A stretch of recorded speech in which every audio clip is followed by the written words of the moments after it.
Télétravail, chômage partiel, visioconférence et masque en entreprise, le monde du travail change directement sous nos yeux, suspendu au sursaut de la crise sanitaire et économique.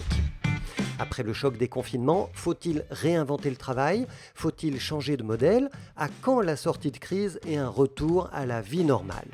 Je m'appelle Frédéric Vuillot, je suis journaliste et je pose la question à des experts de tous horizons dans cette 3e saison du podcast de l'Unédic, Point de suspension.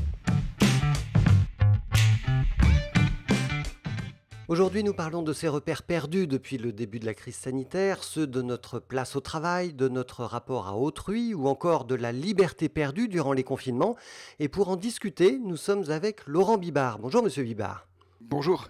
Vous êtes enseignant, vous dirigez la filière Management et Philosophie à l'ESSEC. Quel est votre regard de philosophe sur les bouleversements actuels du monde du travail ? Alors, le monde du travail change de manière radicale, c'est vrai. Il y a une première chose que j'ai observée, je suis professeur mais également consultant, intervenant en entreprise. Je suis beaucoup intervenu depuis le mois de mars dernier et j'ai observé des remontées très intéressantes, c'est que tout le monde sort de sa zone de confort. J'ai entendu pas mal de managers de direction d'entreprise dire leur surprise devant l'extraordinaire réactivité, efficacité d'équipe qu'ils n'avaient pas vu jusque-là réagir comme ça. C'est-à-dire que la situation normale ne révélait pas les potentiels des gens. Et la situation anormale de la crise a révélé beaucoup de potentiel. L'inverse aussi, il y a eu des surprises dans le mauvais sens, mais bien moins nombreuses que les surprises dans le bon sens. Donc c'est la fameuse résilience en fait. Voilà, quelque chose de cet ordre-là. La sortie de la zone de confort réveille tout le monde. Le deuxième point fondamental par rapport au bouleversement du travail, c'est que évidemment on est tous à distance, nous-mêmes pour l'interview maintenant aussi, etc. Il est capital de garder le caractère impératif du lien. Si on n'a pas de lien, le monde devient immonde au sens fort, le monde perd son sens de monde cohérent avec des gens qui travaillent ensemble. Et cohérent ne veut pas dire nécessairement toujours d'accord, pas du tout, mais en revanche en lien les uns avec les autres. Et ça c'est le point capital qu'il faut alimenter, surtout ne pas laisser se défaire les liens. Donc tous les moyens que les entreprises peuvent mettre en œuvre pour maintenir leurs équipes en cohésion les unes avec les autres, et tous les moyens que les entreprises peuvent mettre en œuvre pour recruter dans une situation de crise évidemment économique et sociale provoquée par la crise sanitaire, c'est absolument essentiel.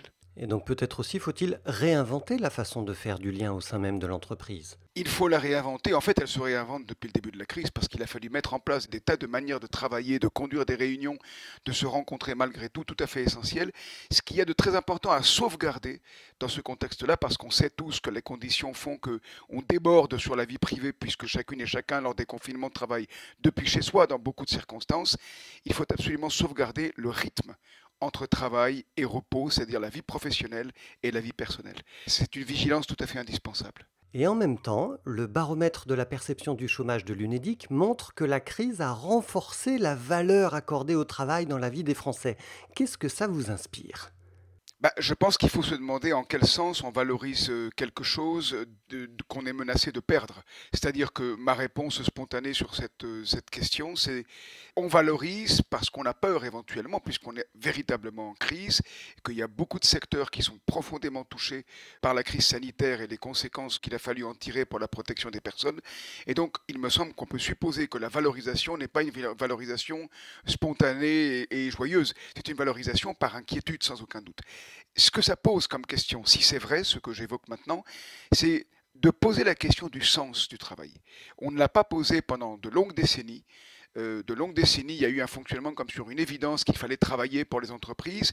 Les générations qui viennent sont un peu plus réservées par rapport à l'engagement professionnel pour les institutions et les entreprises, et à juste titre, parce que très longtemps et trop longtemps, le monde économique a été gouverné par un impératif de profitabilité, point.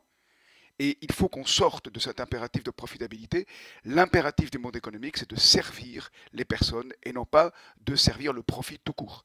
Et donc, cette réorientation de l'économie, favorisée par la crise pour le coup, en direction du sens d'une réponse ajustée à la question de savoir mais à quoi ça sert le travail, à quoi sert le monde économique, je pense que ça peut revaloriser le travail dans de meilleures conditions, mais dans l'état actuel de la crise, mon hypothèse, c'est que si le travail est valorisé, c'est qu'on a peur de le perdre. Donc en gros, la crainte du chômage, sans aucun doute, augmente. C'est une hypothèse. Et ça veut dire, selon vous, que cette notion de valeur travail est en train de changer de nature? C'est pas le travail en tant que tel qui change de nature sans aucun doute, mais c'est la valeur de l'économie et de la finance. À quoi sert le monde économique? À quoi sert le monde financier? On a assisté depuis très très longtemps et trop longtemps à un éclatement de ces deux mondes. Le monde financier s'autonomise et il se sert du monde économique pour croître seul. Et il est absolument essentiel qu'on arrive à faire autrement désormais, c'est-à-dire que la vie économique reprenne son sens. Alors on le voit depuis un an, il y a des questions plus profondes que le travail qui sont venues s'imposer à nous. La vie, la mort, le sens de notre existence, au-delà même du sens du travail. Est-ce que cela vient redéfinir radicalement, selon vous, notre rapport au travail? On est, je pense, absolument dans la continuation du point précédent. C'est-à-dire qu'une économie qui est destinée à faire du profit pour le profit n'a pas de sens. À quelque chose malheur est bon, la crise réveille tout le monde. Et on est obligé de s'interroger sur le sens du travail et de la vie économique. Vous avez remarqué peut-être que les confinements qui ont replié les gens chez eux ont favorisé, très paradoxalement, une interrogation sur le bien public, sur la chose publique, sur la crise du climat, sur la RSE.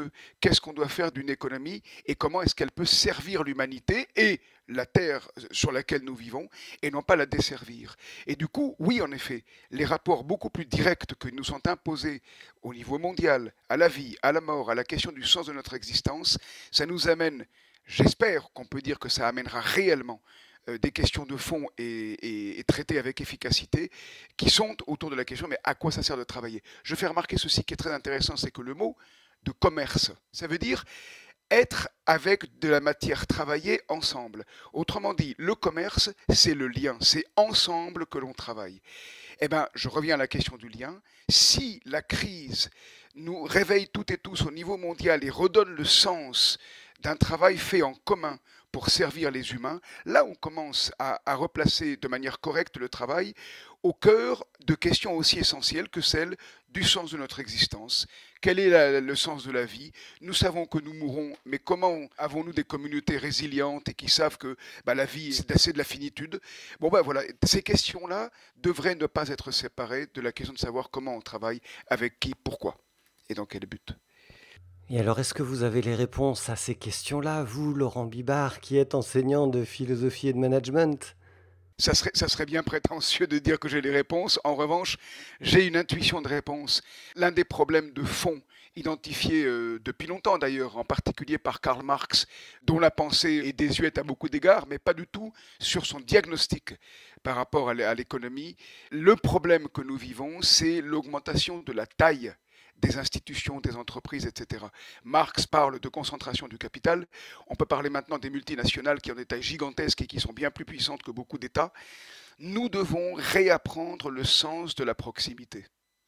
Ça ne veut pas dire que ce soit une idéologie de la relocalisation, c'est pas du tout ça. Mais qu'on recomprenne que notre travail prend sens quand il a un sens local et pas seulement mondial. On a été absorbé par la mondialisation. Il est capital de retrouver des pratiques qui nous font recoller nos existences avec un sens local tout autant. Et c'est une des réponses dans lesquelles il faut aller. Je pense à beaucoup d'économistes qui travaillent dans ce sens-là actuellement. Donc je crois qu'il est intéressant de regarder comment on peut redonner du sens à la proximité dans nos vies quotidiennes, non seulement personnelles, mais également professionnelles. Eh bien, merci beaucoup, Laurent Bibard, pour votre expertise. Merci bien. C'était Point de suspension, le podcast de l'UNEDIC qui décrypte les transformations du monde du travail en donnant la parole aux experts.